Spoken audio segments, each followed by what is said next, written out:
সাংবাদিক ভাই এবং বোনেরা, যাদেরকে উদ্দেশ্য করে আজকের এই ইফতার মাহফিল। আসসালামু আলাইকুম। আজকে অনেক দিন পরে আহ, আপনাদের সাথে আহ, একটি অনুষ্ঠানে আমার আহ, কথা বলার সুযোগ হচ্ছে। প্রথমেই আমি আপনাদের সকলকে, বিশেষ করে যে সকল সাংবাদিক ভাইরা বিএনপি বিটের সাথে সরাসরি জড়িত, তাদেরকে আমি আন্তরিকভাবে ধন্যবাদ এবং শুভেচ্ছা জানাচ্ছি। একই সাথে এর বাইরেও যে সকল সাংবাদিক ভাইয়েরা উপস্থিত আছেন তাদেরকেও আমি আন্তরিকভাবে ধন্যবাদ এবং শুভেচ্ছা জানাচ্ছি।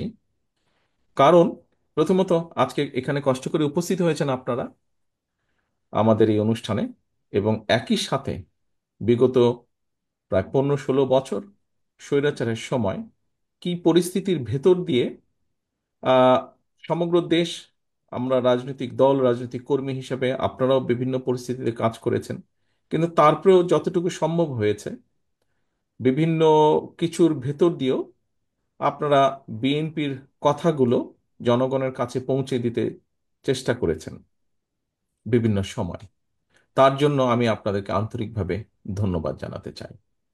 প্রিয় সাংবাদিক ভাইয়েরা, আজকের অনুষ্ঠানটি কাইন্ড অফ কিছুটা হলো এক পক্ষ এই অর্থে যে এখানে আমি কথা বলছি, আপনারা আমাকে সেই সুযোগটা দিয়েছেন আমার কথাগুলো বলার, কিন্তু আমি খুব বেশি খুশি হতাম যদি ফিজিক্যালি আমার পক্ষে সেখানে থাকা এই মুহূর্তে সম্ভব ছিল এবং আপনাদের সাথে যদি ইন্টারাকশন হতো, অর্থাৎ আপনারাও কিছু বলতে পারতেন বা বলতেন, এবং একই সাথে আপনাদের সাথে যদি আলোচনা করার সুযোগ হতো, তাহলে আমি ব্যাপারটা আরো আরো বেটার ভাবে, হয়তো ভালোভাবে আমরা সকলেই ব্যাপারটা উপভোগ করতে পারতাম।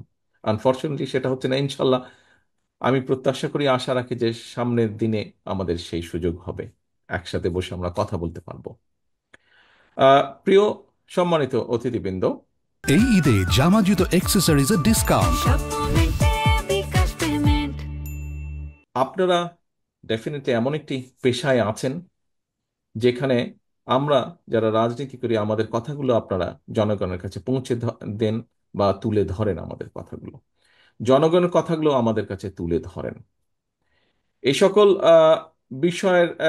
এই সকল বিষয়ের কারণেই আপনাদের কাছ থেকে জেনে নিয়ে বিভিন্নভাবে জানার মাধ্যমেই যেই বিষয়টি এখন সবচেয়ে আলোচিত বাংলাদেশে, সেটি হচ্ছে সংস্কার।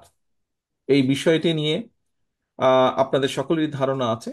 প্রথমত 2017 সালে, পরবর্তীতে পর্যায়ক্রমিকভাবে আমরা সংস্কার প্রস্তাব জাতির সামনে উপস্থাপন করেছিলাম।